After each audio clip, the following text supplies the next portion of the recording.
মমতা যেটা গল্প তৈরি করছেন ভোটের জন্য, আমরা বাংলায় কথা বলি, সব যাতে বাংলাতে কথা বলবো। আপনাদের এমপি থেকে বলুন পার্লামেন্টে বাংলায় ভাষণ দিতে, তা তো কোনোদিন দেয়নি তারা।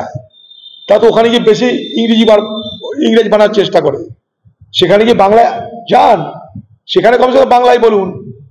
আপনি নিজে বাংলা বলতে হিন্দি ধমকানোর সময় ইংরেজি, তার মানে কেউ বুঝুক না বুঝে আপনি তো করতেই থাকছেন।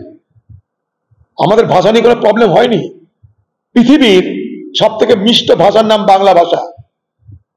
ভাষা নিয়ে কেউ কোথাও প্রবলেম হয়নি। আপনার রাজ্যের জন্য পুলিশ, তারা যদি কারোর ভাষা না বুঝতে হয় তখন তাদের ভাষাতে কথা বলার চেষ্টা করে, সেটাকে করছে সেটা তাদের ব্যাপার। আপনি তো সমস্ত বড় বড় নেতাদের পশ্চিমবঙ্গে হিন্দি ভাষী করে দিয়েছেন। আপনি নিজে যখন হিন্দি ভাষী এলাকায় যান তখন তো হিন্দিতে ভাষণ দিয়ে ভোট নেওয়ার চেষ্টা করেন না? চালাকি করছেন এখন। মনে করেন হিন্দি বেল্টে গেলেন আপনি, কদিন আগে বড় বাজারে কোথায় গেছিলেন, হিন্দি সম্মেলন করছেন, হিন্দি বলছেন কথা, আপনি তখন সেটা সন্ত্রাস হচ্ছে না? তখন আপনি যেটা করছেন আগামী দিনে এই পশ্চিমবঙ্গে বাঙালি ভাষার অবাঙালি, এটার মধ্যে আপনি দ্বন্দ্ব লাগানোর ব্যবস্থা করছেন, এটা দেখতে পাচ্ছি আমরা। এটা করবেন না।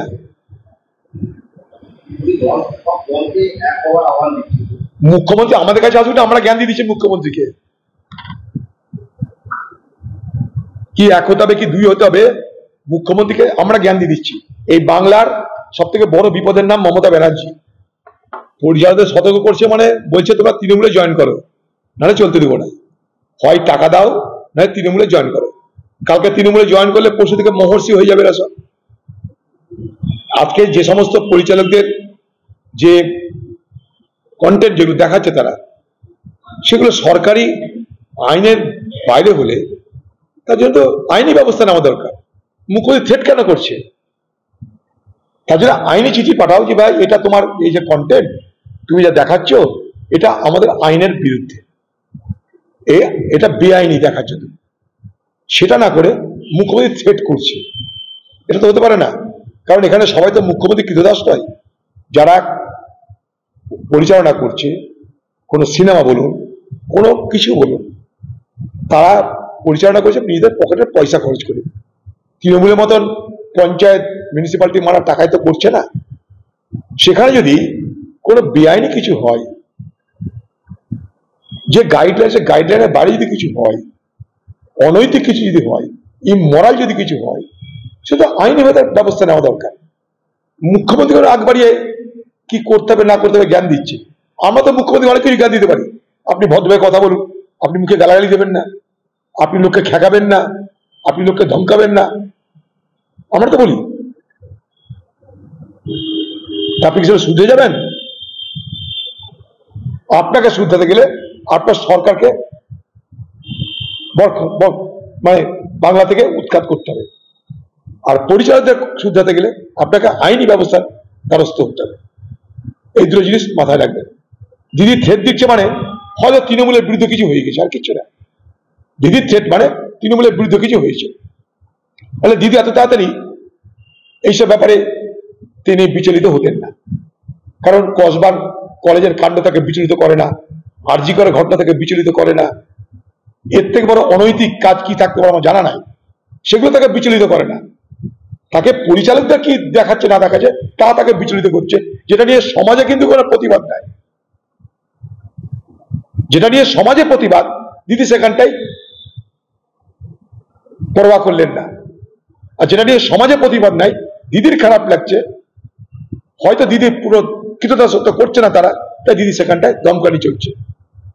আমরা বিরোধিতা করি। পরিচালকদের স্বাধীনতা আছে, স্বাধীন অধিকার আছে, মত প্রকাশের পূর্ণ অধিকার আছে, সংবিধান তাকে অধিকার দিয়েছে।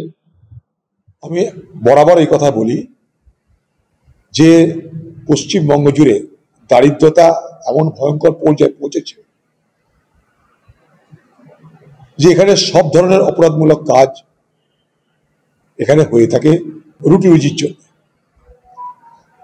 আমি যেমন নর্থ বেঙ্গলের চা বাগানের কথা বলছেন, দারিদ্রতার কারণে শিশু পাচার, নারী পাচার হয়েছে, সেটা যেমন সত্য, পাশাপাশি আমি বলছি বন্যা, ঝড়, তুফান, সাইক্লোনে আক্রান্ত যে সুন্দরবন এলাকা এবং তার সংলগ্ন যে জেলাগুলো 24 পরগনা, সেখানেও এটা ব্যাপক পরিমাণে হয়েছে।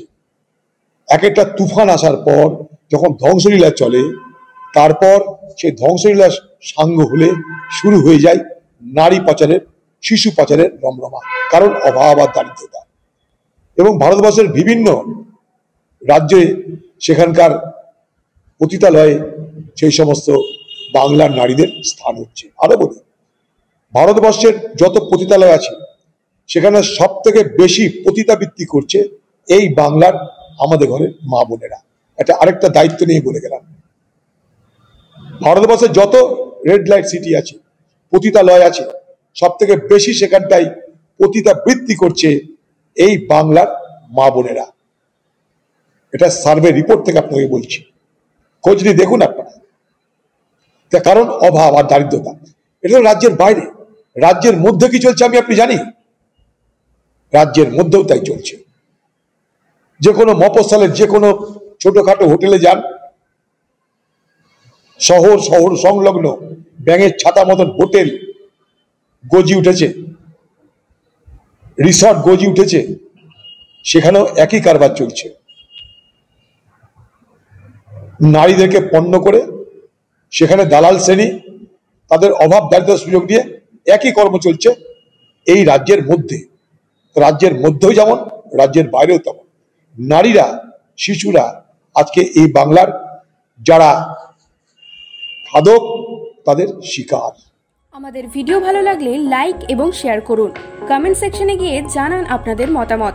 আরও ভিডিও পেতে আমাদের চ্যানেল সাবস্ক্রাইব করুন এবং প্রতি মুহূর্তে খবরের আপডেট পেতে প্রেস করুন বেল আইকন।